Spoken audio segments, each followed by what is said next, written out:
Imagine you purchased a Lamborghini Urus, and imagine it was yellow.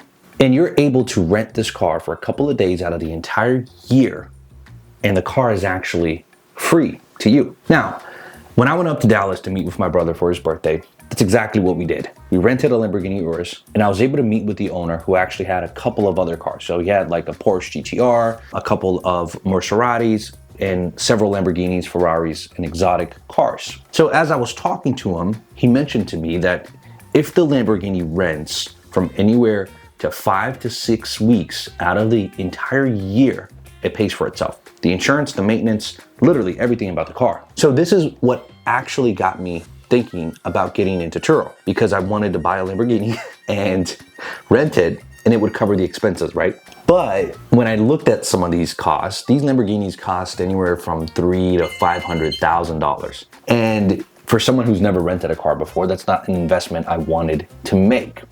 So I thought to myself, well, let me work my way up. Let me test, then we'll find out if this actually works or not. Hey guys, my name is Jay. I'm an investor and someone who's looking to daily be a better steward of my finances. If you would do me a big favor, I'm trying to get to 1,000 subscribers and I just need a couple more folks. So if you would hit that button and then let me know what you think about this video. This is a 90-day review on how my experience with Turo is going. I'm gonna break down the numbers and I'm gonna tell you exactly how much money I'm making and what I wish I would have done differently. So a couple months back, I decided to start my Turo journey. I found a good car that I actually always liked, the 2020 330 BMW. It's always been one of my favorite cars. So I went and I purchased one under the business. Again, this wasn't like me just buying a second car for the sake of it. This is me wanting to run a business out of it. So I registered under the business name. The car was completely paid off, so we didn't have a payment, and I immediately listed it on Turo. Turo as an app itself is incredible. I thought that the user-friendly / UI aspect of it is phenomenal. I thought that the SEO and the listings were really good. And here's a couple of hacks if you're just getting started on Turo that I think you should really do. Number one, I had several of my friends and family members actually rent my car. And although I was paying Turo, a percentage of this, my friends were not actually driving my car. It would just sit in my driveway, but they would be able to rate me 5 stars. Now, you can have these trips be as little as like 4 to 5 hours. So within a couple of days, you could have 10, 15, 20 reviews. And at a very, very low cost, this is gonna skyrocket your listing beyond everyone else who just started on the platform. And you're not gonna wait around, because if a user is gonna see a car with 15 5-star reviews or one with 1 5-star review, it's pretty obvious which one they're gonna go for. Another thing that I did, so with my early customers, I really try to give them special treatment. So I sent them messages, I cleaned the car. I would actually sit down and give them a quick tutorial. Like for instance, the BMW, you have to unlock the gear before you put it into gear.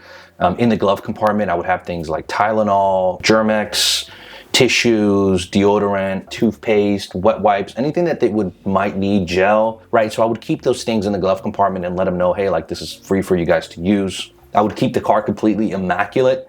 So I was make sure it was ready to go and always fueled up for them. And the last thing that I would always do is I would lower my pricing. So up until I got several reviews, my price was pretty low.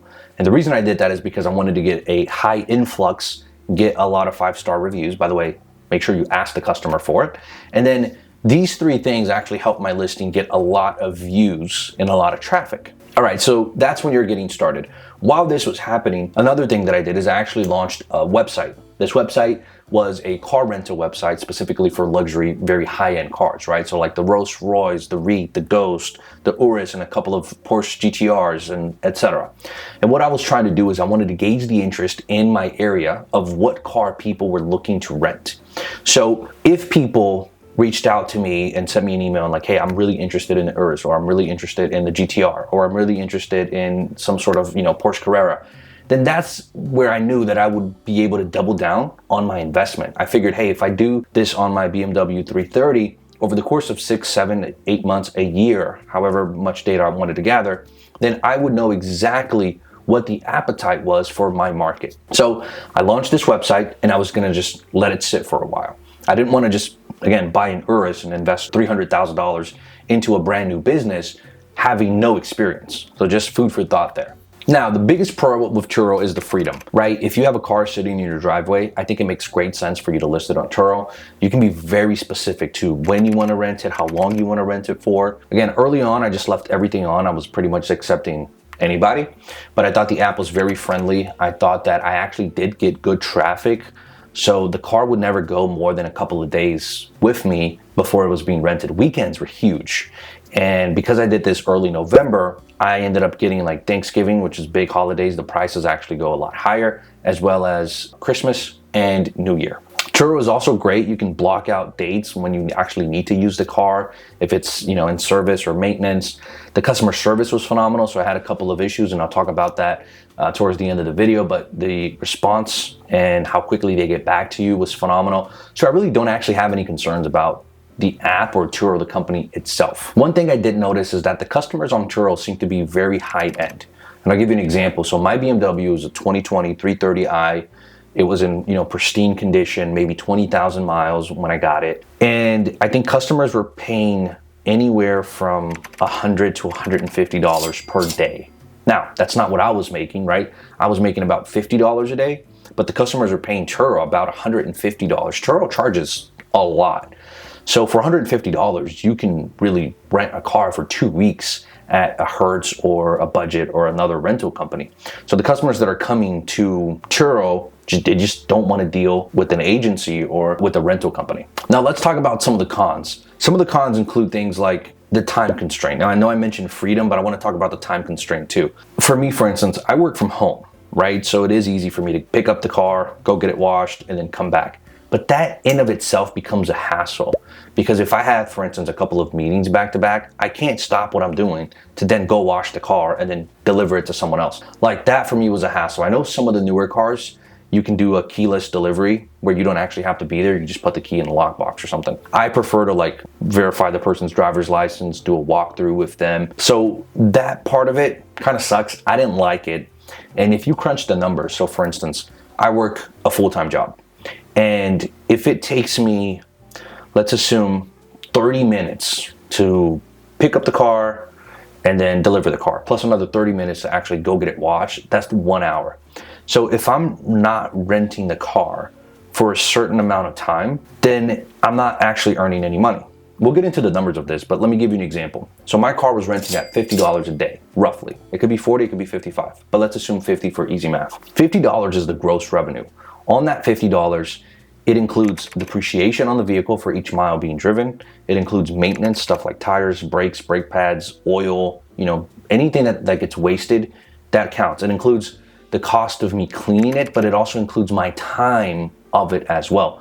So for me to spend, let's call it 2 hours to rent the car to one person for $50, it's not worth my time. And then you add the depreciation and everything else along with it, it doesn't make sense. With a car like the Urus, it makes a lot more sense, because if you crunch the numbers, there's a 1% rule in real estate, and that just means that if you buy a house for $100,000, you should be able to rent it monthly for 1%. So $100,000, you should be able to rent it for $1,000. If you apply the same principle to the cars, you have an example of what the profitability of each car should be. Now, the Urus, for some reason, it has a factor of anywhere from 6 to 7x.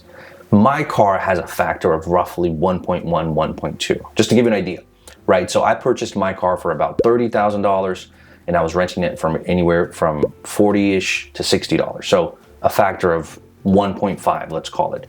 Again, the Urus, you buy the car for $300,000 and you actually rent it out for $1,000, $1,200. I saw some of them for $1,500. It's absolutely insane. And then you don't actually have to pay Turo if you're listing it directly, like on your own website or your own business. There are other cars that are worth that same price point, but don't have as much ROI. People just want to drive a Lamborghini or a Ferrari. It's like a childhood dream that's being realized, and they're willing to pay for it. So those are definitely some of the negatives. I did have one really bad experience. I had a customer who smoked weed in the car. And I'm not talking about just lighting up one joint. I mean, this person smoked bags of weed in the car. So when I went to go pick up the car, I do the walkthrough, and I greet them. I could smell that there was weed on them, and you can kind of smell the aroma of it. But what happened was, They walked away. When I opened the car door and I sat inside, it was brutal. And I was about to rent the car to somebody else. So I think I picked up the car at like 10 a.m. and someone was picking it up at 3. I kid you not, I went to like AutoZone and I bought so much air fresheners. I washed the car. I was leaving like all the windows open, the sunroof open, and I was trying to get this out as much as possible. I actually sent a message to the person and let them know, and they're like, oh, I don't really mind. Which obviously in my head is like, they probably smoke weed too. So they're like, well, let's continue the party. But that wasn't the case. And when I went to report a claim to Turo, what they told me was like, you need proof. And I'm like, I need proof? The car smells bad. How do I send you pictures or a video of smell? Like it's not possible. So while I'm cleaning the car, I actually end up finding a bag that actually had some weed in it. I found crumbs under the seat, and I actually found 2 lighters. So then I submitted that, and they did pay me $250 for just the hassle of getting it out of the car. I was actually never able to fully get it out of the car. I didn't want to invest in, there's these aroma eliminators that you can buy on Amazon and whatnot, and I didn't want to invest into it. But that was by far the worst experience I had. Everyone else seemed to treat the car fairly well. Some customers even would gas it up and completely wash the car before they return it. And then when I had to rent it to someone else, I actually didn't have to touch the car. Those folks are incredible. But yeah, that was just my only bad experience. All right, so let's go through some of these numbers. So for November, I rented it out very little, and I made $204. In December, I did $818, which was actually not bad. And I actually had to miss out on a trip of $143, so I would have gotten pretty close to $1,000 if I had been able to rent it. But there was one trip I had to cancel. I think I had to use the car for something. I don't actually remember. And then we get into January. January, I did $717. February, I did $400. And in March, I already have $232 of booked revenue. So those are my gross earnings. They don't include things like my time, car washes and any details I had to do. They don't include any equipment for the car washes. They don't include any of the wear and tear on the car. They don't include any maintenance on the car. I did have one of my renters, they actually returned the car with a nail in the tire. That wasn't something that Turo covered, but I actually did have to cancel the next trip, and I had to get the tire replaced. Now, the tires on the BMW are run flats, and the whole thing cost like $350. All right, so if we're looking at the month of January, I brought in $717. Now, a couple of things that I paid on here. The first one is insurance. The insurance on my 330 came out to about $126 per month. So that's 717 minus the 126. The other things I'm paying for is obviously the maintenance. Now, the BMW comes out to about $990 in maintenance per year. This is based on Edmunds' listing. And if you happen to have a loan on this vehicle, you would have to include that into the cost as well. So if you add all that plus the time it takes to manage all this, you're not really making a ton of money.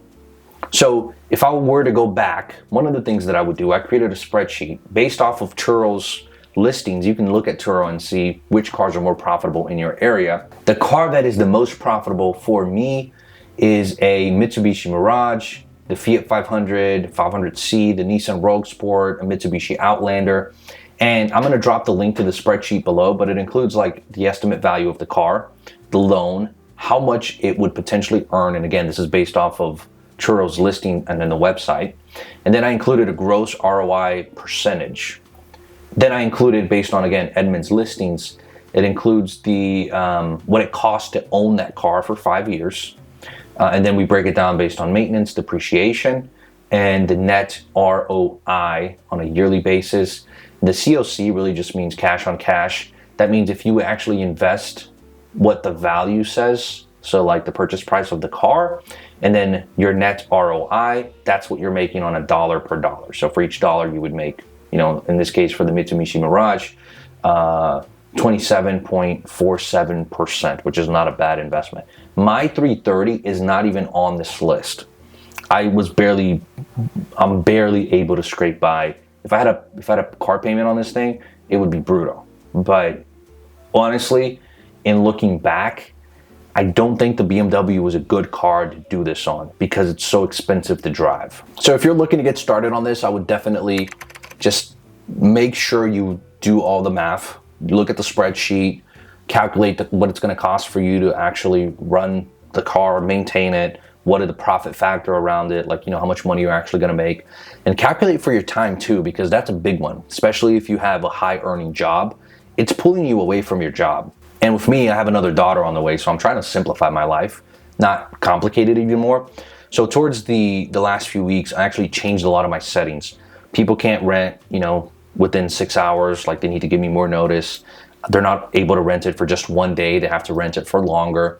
So those things, you're going to be limiting yourself to the availability of your car, but ultimately it's going to fit your schedule. And this is what it has to happen, right? It needs to fit your needs. And I think if you just take everyone that comes on board, it's actually going to cost you, and it's going to create more headache, which kind of kills the purpose of doing Turo in the first place, right? It's supposed to be a means of a side income, additional passive-ish income, not an additional headache. So I'm going to be doing a follow-up video here on my next 90 days. So if you haven't subscribed to the channel. I'll see you in the next one.